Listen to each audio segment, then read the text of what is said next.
Thank you, Irfan Saab, for such an inspiring speech. So, I always talk about the Mizan Bank journey, like starting from a small office of Parkway in FTC building to the top five banks in Pakistan and probably the biggest in terms of the market cap. And the market trusts them, and time is not far that Mizan probably will be the second biggest bank in Pakistan, and heartening to see the Bank Islami story coming up as well. So it's amazing that's how these Islamic banking is being nurturing in Pakistan. And now coming to my dear friend Dr. Amjad's conversation. So we have this discussion. So I'll try to give a bit of it's what he's portraying is quite factual and depressing situation, but I would like to show some ray of hope in that. In a way, if you look at the pyramid of the population in Pakistan, so 70% of the population is not representing this room. So we are minority. It's a different kind of a generation that is coming up, and the next 15, 20 years, this will be altogether a different Pakistan. And the world is changing, and this country is changing because massively because of the kind of age, population by age. So it's we need to realize that, we need to internalize that soon, that things are moving up. And in terms of education, health, and other indicators, where in terms of percentage of GDP, we are doing miserably bad. But that's the government spend. I mean, we have to internalize what are the private spend in that. Education is largely becoming private in Pakistan. A lower middle class even is going to a private school. So we have private school fee from somewhere like 3,000 rupees per month to 60,000 rupee per month. And I'm not talking about the American schools and all that. These are the schools where lower middle class to upper middle class kids go. And that's how it is. In health is similar.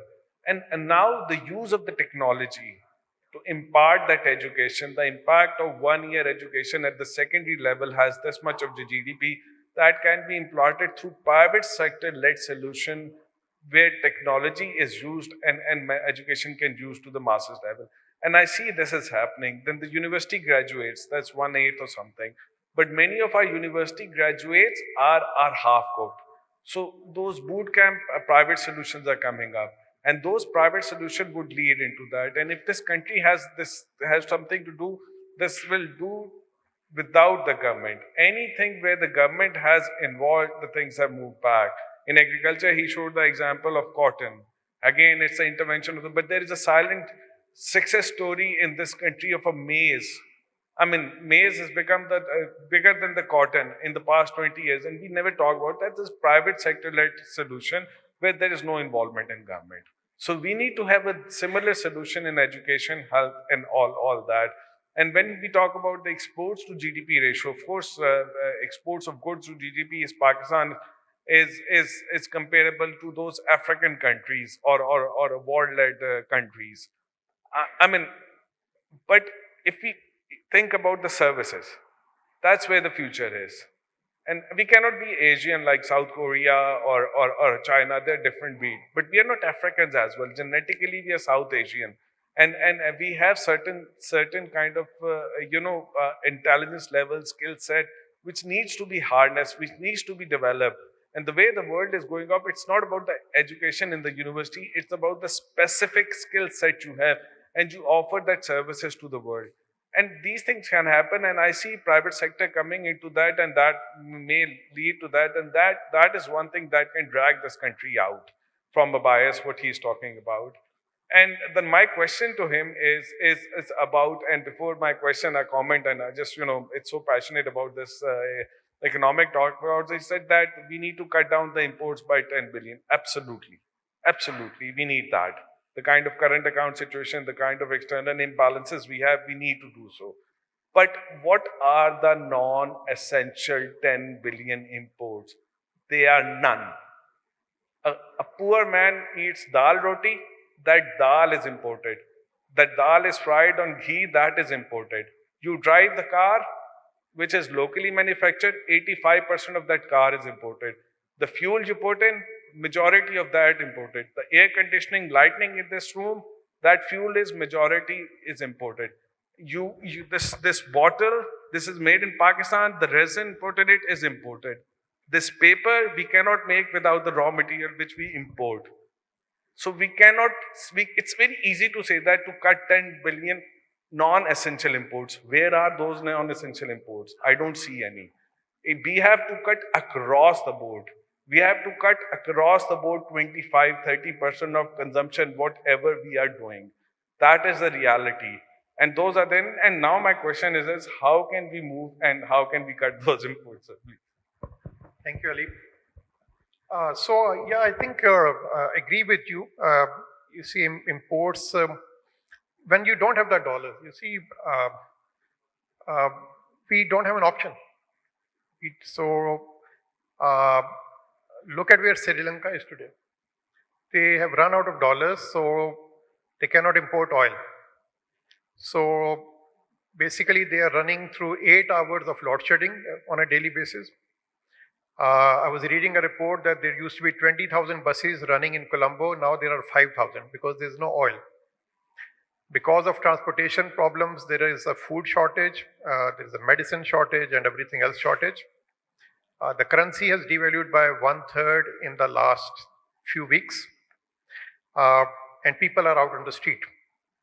So if you do not manage your current account deficits in time, and you do not manage your budget deficits in time, you go towards that scenarios. So we need to cut. We simply do not have the dollars to import about $50 billion every year. What do we cut? I think everything. And basically, some things we can specially cut. For example, autos, I think you also mentioned, we are importing a lot of autos. But something is done by pricing. If you impose some regulatory duties, people will, or increase the price of oil, for example, people will start maybe becoming more careful how much they drive. So it has to be cut one way or the other.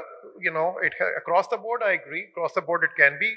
Oil, we import about $20 billion of oil. We need to cut maybe $2-3 billion out of that as well. How do you do that? You increase the price of oil. That's one simple way. People will start using less. So we are at a stage where there's no other option left. In terms of education, हमारी जो education की गाड़ी है, वो 4 पहियों की बजाय 1 पहिए पे चल रही है. वो आपने उस पहिए की बात की, उस टायर की बात की जो प्राइवेट सेक्टर है. 25% बच्चे प्राइवेट सेक्टर में जा रहे हैं. रफली 50% बच्चे स्कूल जा ही नहीं रहे. तो 2 टायर्स तो वैसे ही आपके फ्लैट हैं. एक वो टायर है, तीसरा जो गवर्नमेंट स्कूल में जा रहे हैं जहाँ पे एक 5वीं बात का बच्चा जो है उर्दू में सेंटेंस नहीं लिख सकता based on certain studies done by Acer and so on.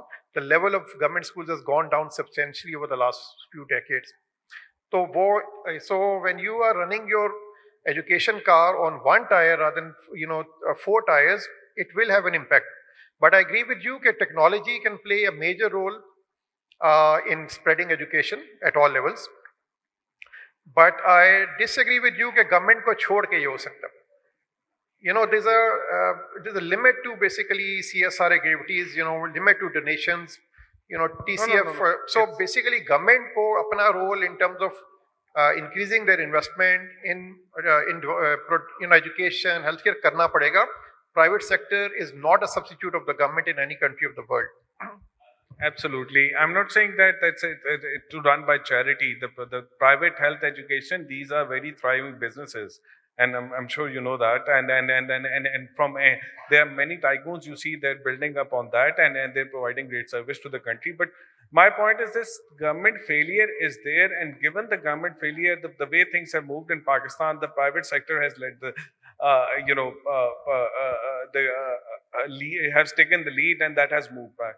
So yes, the government has to do is to the governance, and yes, government has to do on something on the health and education, that goes without saying. But using the technology, using the private sector into that, where the returns, that's how the Pakistan is moving towards. And going forward, technology, the way is things is this: there's 41 million kids who are going out of the school. Now, you don't need to send to the brick and mortar school. You don't need to invest on those teachers. You can sit in big cities, you can sit in anywhere in the world, and you can impart some kind of an education to those kids that has an immense impact on the GDP. That's what the way we need to think on that, and that's how it should be. And the time is up, and of course, I'm between you and lunch. If you people have any questions, so you can take this to at the lunchtime. And thank you so much, Amjad Saab, and great to hear you, sir. And you're a great inspiration. And the way you have moved this organization, Mizan Bank, and in this way, our exporting sector grow as well. If people can run on that, and there are a few examples as well. And so we need leaders like him. We need, cautious people like him to do. And I wish we all to move on this towards and think about the 70% of the population that is not present in the room. Thank you. Thank you very much, and thank you to the panel also. Extremely interesting and packed with information. May I please, Irfan Saab, just kindly one moment, please. May I please request the VP of Management Association of Pakistan, Mr. Humayun Akhlaq, joined with Hussain Basrai Sahab, who's the past Vice President of the Management Association of Pakistan, to join me on stage. I'd like to start by giving the CEO of NBP Fund Management Limited, Dr. Amjad Waheed, to join center stage for a token of our appreciation. Just a small souvenir for you, sir. And I'm sure there'll be lots of requests to have a copy of your presentation also.